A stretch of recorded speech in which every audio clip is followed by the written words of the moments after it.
በኢትዮጵያ በመንግስትና በትግራይ ኃይሎች መካከል ዳግም ግጭት መቀስቀሱን ከሀገር ውስጥ የዜና ምንጮች ባለፈ ዓለም አቀፍ የዜና አውታሮች ጭምር እየዘገቡ ነው። በጠለምት ተከዜ ምን እየተካሄደ ነው? የዕለቱ የመረጃ ቅኝታችን አዳዲስ መረጃዎችን ወይም ዴቨሎፕመንትስን በዝርዝር የሚያስደምጣችሁ ይሆናል። ከዚህ ውጪ ከሰሞኑ 4 ኪሎ የነበሩት የአሜሪካው 2 ቁልፍ ሰዎች ወደ ግብፅ አምርተዋል። ይህ የአብይ አልሲሲና ትራምፕ ድርድር መነሻ ይሆን? የኢትዮጵያ ባለስልጣናት ሊሰጡ የሚችሉት ምላሽስ ምን ይሆናል? ያዘጋጀነው የመረጃ ቅኝት ምላሽ አለው።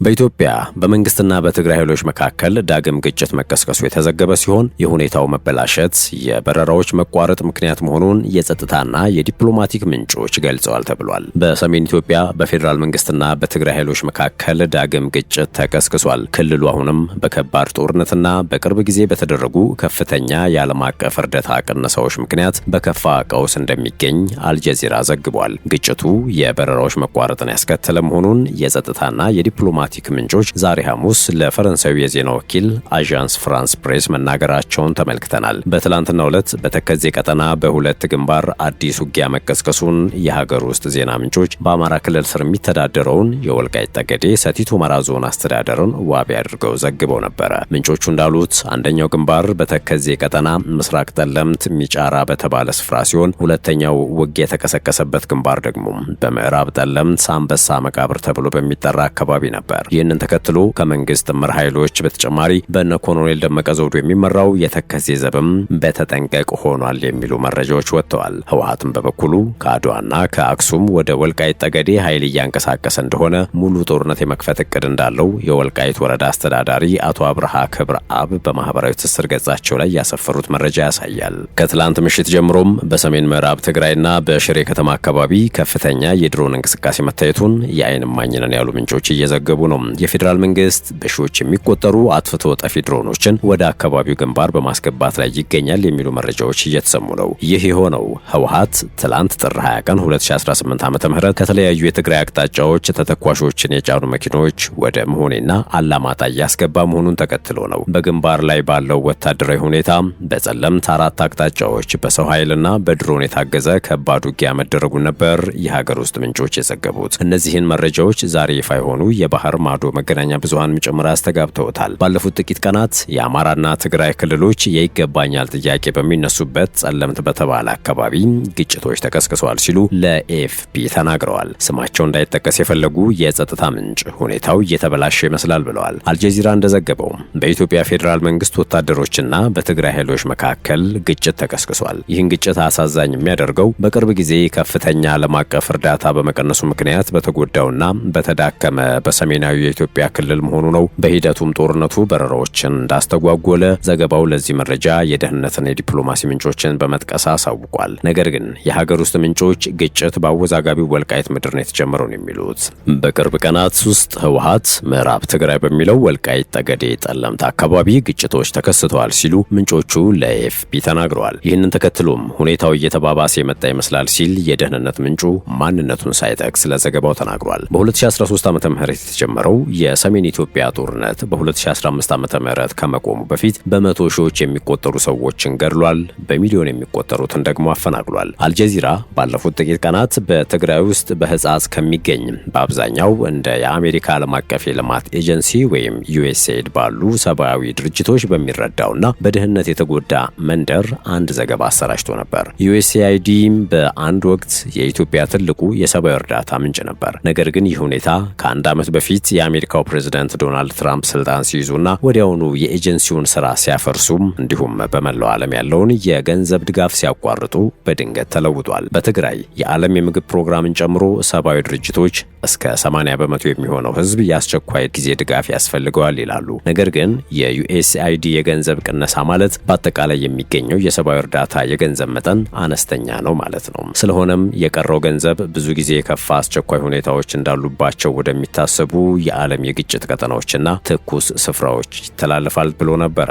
ከትራምፕ ውሳኔ በፊት ከሰሃራ በታች ባለው አፍሪካ የዩኤስዲ የገንዘብ ድጋፍ ትልቁ ተቀባይ ከነበረችው ኢትዮጵያ ውስጥ የገንዘብ እጥረቱ ወሳኝ የሆኑ ክፍተቶችን የፈጠረ ሲሆን በሌሎች ድርጅቶች ላይም ተጨማሪ ጫናን አሳርፏል። በትግራይ የለጋሾች የገንዘብ ልገሳ ቅነሳ ቀድሞኑ ደካማ በሆነው የህዝብ ጤና ስርዓት ላይ ተጨማሪ ጫናን ፈጥሯል ሲሉ በኢትዮጵያ የድንበር የለሽ ሐኪሞች ቡድን ኃላፊ ጆሹዋ አክሌ ለአልጀዚራ ተናግረዋል። የእርዳታ ተዋንያን በገንዘብ እጥረት ምክንያት በክልሉ ያላቸውን እንቅስቃሴ ሲቀንሱ ወይንም ሲያቋርጡ በጣም ተጋላጭ የሆኑት ወገኖች የሕክምና አገልግሎት፣ የውሃና የንጽህና አገልግሎቶችን የማግኘት እድላቸው እየቀነሰ ነው። በአጠቃላይ ያለው ሰብአዊ ፍላጎት ከጋራ አቅም በላይ መሆኑም ቀጥሏል ተብሏል። በኢትዮጵያ የዩኤስአይዲ ድጋፍ ተቋርጦ ከቆየ ከወራት በኋላ የአሜሪካ መንግስት ለሀገሪቱ ከሚያደርገው ድጋፍ መካከል የተወሰነውን መልሶ መጀመሩን አስታውቋል። ነገር ግን ብዙዎች እንደሚሉት ኢኮኖሚዋም ሆነ ህዝቧ ከዓመታት ግጭት በኋላ አሁንም በከፋ ሁኔታ ውስጥ ለሚገኙት እንደ ትግራይ ላሉ ክልሎች የመጣው እርዳታ በጣም ጥቂት ነው። ምንም እንኳን አልጀዚራ ይህን ዘገባ ቢያሰራጭም ከፌዴራሉ መንግስትም ሆነ ከትግራይ ክልል ጊዜያዊ አስተዳደር በኩል ግጭቱን በተመለከተ እስካሁን የተሰጠ ምላሽ የለም። ከዚህ ክስተት ማግስት የኢትዮጵያ አየር መንገድ ከአዲስ አበባ ወደ ተለያዩ የትግራይ ክልል ከተሞች አየር ማረፊያዎች የሚያደርጋቸው በረራዎች መሰረዛቸው ተነግሯል። ቢቢሲ ትግርኛ ሐሙስ ጥር 21 2017 ዓ.ም ወደ ትግራይ ክልል የሚደረጉ በረራዎች መቋረጣቸውን ከተጓዦችና ከክልሉ አንድ ኃላፊ ማረጋገጥ እንደቻለ ዘግቧል። ለዛሬ ተይዘው በነበሩ በረራዎች ወደ አዲስ አበባ ለመጓዝ ትኬት ቆርጠው የነበሩ መንገደኞች የሐሙስ ጥር 21 2018 ዓ.ም መሰረዛቸውን የሚያስታውቅ አጭር የጽሑፍ መልእክት እንደደረሳቸው ተናግረዋል። በመልእክቱ ላይ ከእቅድ ውጭ በሆነ ምክንያት በማለት በረራው መሰረዙንና መንገደኞች የኢትዮጵያ አየር መንገድን ወይም የጉዞ ወኪላቸውን እንዲያገኙ ይመክራል። ነገር ግን የኢትዮጵያ አየር መንገድ የበረራዎቹ መቋረጥ በተመለከተ እስካሁን የሰጠው ይፋዊ ምክንያትም ሆነ መግለጫ የለም። ስለ በረራዎች መሰረዝ የተጠየቁት የክልሉ ትራንስፖርት ኃላፊ አቶ ታደለ መንግስቱ በረራዎች መቋረጣቸውን አረጋግጠው ነገር ግን ዝርዝር መረጃ እንደሌላቸው ተናግረዋል። አንድ ስማቸው እንዲጠቀስ ያልፈቀዱ የአየር መንገዱ ኃላፊ ግን ወደ ትግራይ የሚደረጉ በረራዎች መቋረጣቸውን አረጋግጠዋል። እኚሁ የአየር መንገዱ ባልደረባ እንደገለጹት በረራዎች ለዛሬ ማለትም ለሐሙስ ብቻ ነው የተሰረዙት። ነገር ግን የቀጣይ ቀናት በረራዎች በሚኖሩ ሁኔታ የሚወሰን ይሆናል በማለት ለውሳኔው ምክንያቱ ምን እንደሆነ ከመግለጽ ተቆጥበዋል። የበረራው መሰረዝ በክልሉ ነዋሪዎች ዘንድ ድንጋጤና ስጋት እንዲፈጠር አድርጓል ሲሉም በርካታ ሰዎች መናገራቸውን የዜና ምንጩ ዘግቧል። ባለፉት ጥቂት ሳምንታት የትግራይ ክልል ርዕሰ መዲና መቀለን ጨምሮ በዋና ዋና ከተሞች ደንበኞች ገንዘብ ለማውጣት ሲጣደፉ የተስተዋሉ ሲሆን ባንኮችም ተጨናንቀው ይታዩ እንደነበር ተነግሯል። አንዳንድ የባንክ ቅርንጫፎችም ለደንበኞቻቸው ገንዘብ እንዳለቀባቸው ሲናገሩ እንደተሰማ ዘገባው አትቷል። የሱቅ ባለቤቶችና ነዋሪዎች እንዳሉት ሰዎች ምግብና የቤት ዕቃዎችን ለማከማቸት ሲንቀሳቀሱ የሱቅ ባለቤቶችና ነጋዴዎች የመሰረታዊ ዕቃዎች ፍላጎት ዋጋ በከፍተኛ ሁኔታ እንዲጨምር ምክንያት ሆኗል ተብሏል። በዚህም መሃል ዛሬ የአውሮፕላን በረራ የመሰረዝ እርምጃዎች ዳግም ወደ ጦርነት፣ ከመሰረታዊ አገልግሎቶች መገለልና አስከፊ ወደሆነ ገደብ ልንመለስ የምንችልበት ስጋት ያጠላ ነው በሚል ተጨናንቀዋል። በመቀሌ የሚኖር አንድ ነዋሪ ሰዎች ተጨንቀዋል ያለ ሲሆን ከዚህ ቀደም የነበረው መገለልና አቀባ እንደዚሁም የጦርነት ድባብ በማንኛውም ጊዜ ሊመለስ እንደሚችል እየሰማን ነው ማለቱን ዘገባው አትቷል። የትግራይ ጊዜያዊ አስተዳደር ስለተከሰተው አዲስ ነገር እስካሁን የሰጠው ምላሽ እንደሌለም ነው ለማወቅ የተቻለው። ወደ ሌላኛው ጉዳያችን አመራን። ከሰሞኑም 4 ኪሎ የነበሩት የአሜሪካ 2 ቁልፍ ሰዎች ወደ ግብጽ አምርተዋል። ይህ የአብይ አልሲሲና ትራምፕ ድርድር መነሻ ይሆን? ተከታዩ መረጃ ምላሽ አለው። የአሜሪካ ውጭ ጉዳይ ሚኒስቴር ክሪስቶፈር ላንዳው የሰሜናዊና የአፍሪካ ቀንድ ሀገራት ጉብኝት ትራምፕ ወደ አፍሪካ ፊታቸውን ለማዞር የወሰኑበት ጊዜ እየመጣ መሆኑን ማሳያ ነው ብለዋል። ይህ ጉብኝት በኢትዮጵያ አየር ኃይል 9ኛ ዓመት ክብረ በዓል ላይ ጭምር እንዲገኙ ምክንያት የሆነ ሲሆን በሁለቱ ሀገራት መካከል ያለውን ትስስር ለማጠናከር እድል ይሰጣል የተባለው ፕሬዚዳንት ትራምፕና የውጭ ጉዳይ ሚኒስትሩ ማርኮ ሩቢዮን ወክለው የተገኙት ዲፕሎማቱም ቀጠናዊ ችግሮችን ለመፍታትና የጋራ እድገትን ለማሳደግ መምጣታቸውን ገልጸዋል። እኚህ የዩናይትድ ስቴትስ ምክትል የውጭ ጉዳይ ሚኒስትር ክሪስቶፈር ላንዳው የሰሞኑ የሰሜንና የአፍሪካ ቀንድ ሀገራት ጉብኝት ዓላማ በሰላምና በጸጥታ ጉዳዮች ላይ መምከር መሆኑ አስቀድሞ ተነግሯል። በኢትዮጵያ አየር ኃይል 9ኛ ዓመት ክብረ በዓል ላይ መታደማቸው ክብር መሆኑን የጠቀሱት እኚሁ ከፍተኛ ባለስልጣን ይህ ጉብኝት በሁለቱ ሀገራት መካከል ያለውን ትስስር ለማጠናከር ያለመ ነው ብለዋል። ላንዳው አክሎም አንዳንድ ያሏቸውን ቀጠናዊ ግጭቶችን ለመፍታት ጠንከር ያለ ሚና መጫወት እንደምንችል አብረን እናስባለን ሲሉም ሁለቱ ሀገሮች ደህንነታቸው የተጠበቀ ጠንካራና የበለጠ ብልጽግና እንዲኖራቸው እንዴት በተሻለ ተባብረው ወደፊት መጓዝ እንደሚችሉ ለመወያየት ወደ ኢትዮጵያ መምጣታቸውን ተናግረዋል። በኢትዮጵያና በኤርትራ በኩል ጦርነት የሚሸት ያሉት አዝማሚያ መኖሩም ግብጽ ወደ ኢትዮጵያ እያደረገችው ያለው መጠጋት፣ በደቡብ ሱዳን እየታየ ያለው በዘላቂነት ያልተፈታ ችግር፣ ሱዳን የገባችበት የእርስ በእርስ ጦርነት አካባቢውን አስቸጋሪ የጦርነት አጣብቂኝ ውስጥ ከቶታል ያሉ በዚህ ጉብኝት ላይ ትንታኔ የሰጡ አንድ የዘርፉ ባለሙያ የባለስልጣኑ ጉብኝት የሚገርም አይደለም ይላሉ። ምክንያቱም በቅርቡ ይፋ የተደረገው የአሜሪካ የደህንነትና የውጭ ግንኙነት ስትራቴጂ ላይ ትኩረት የተሰጣቸው ሀገራት ጥቂት ቢሆኑም ይህ አካባቢ ላይ ያሉት ግን እየታለፉ አይደሉም። ተንታኙም የአፍሪካን ቀንድ አለው ያሉትን ከፍተኛ አስፈላጊነት በማስታወስ ከዚህ መነሻነት ኢትዮጵያን እንደ አንድ ዋና የቀጠናው ሀገር ለማነጋገር ሀገራት መምጣታቸው ተገቢ ነው ይላሉ።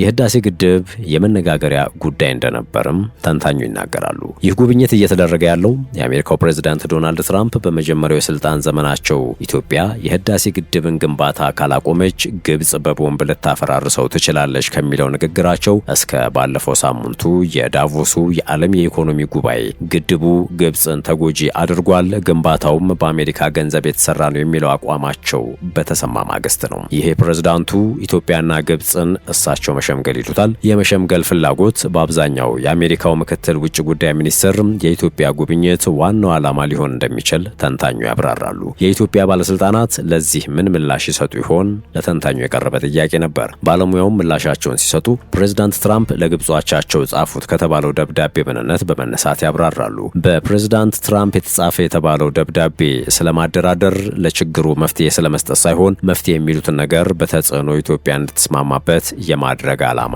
ያለው ነው ይላሉ ባለሙያው ይህ አስቸጋሪ ነው ያሉ ሲሆን እሺ ቢባል ለኢትዮጵያ ሙሉ በሙሉ ኪሳራ ነው የሚሆነው። ምክንያቱ ደግሞ አሜሪካ የያዘችው አቋም እንዲያው በድርድር ይሻሻላል የሚባል አይደለም በማለት አልደራደርም ቢባል ደግሞ ሰውየው ዶናልድ ትራምፕ ናቸውና ቀጣይ ምን ሊያደርጉ እንደሚችሉ መገመት አይቻልም ሲሉ ነው የጠቆሙት። ጠቅላይ ሚኒስትር አብይ አህመድ ከሁለቱ የአሜሪካ ከፍተኛ የዲፕሎማሲና ወታደራዊ ባለስልጣናት ጋር በጽህፈት ቤታቸው ተገናኝተው የመከሩ ሲሆን ቀጣይነት ያለው ትብብርና መከባበርን አጽንኦት የሰጠ ደማቅና ገንቢ ያሉትን ውይይት ማድረጋቸውን አስታውቀዋል። ውድ የሸገር ታይምስ ቤተሰቦች የዕለቱ የመረጃ ቅኝታችን አበቃ።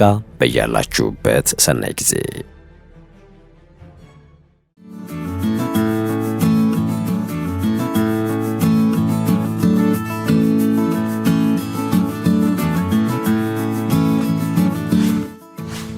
ሸገር ታይምስ ሚዲያን ሰብስክራይብ በማድረግና ደወሉን በመጫን ይከተሉን።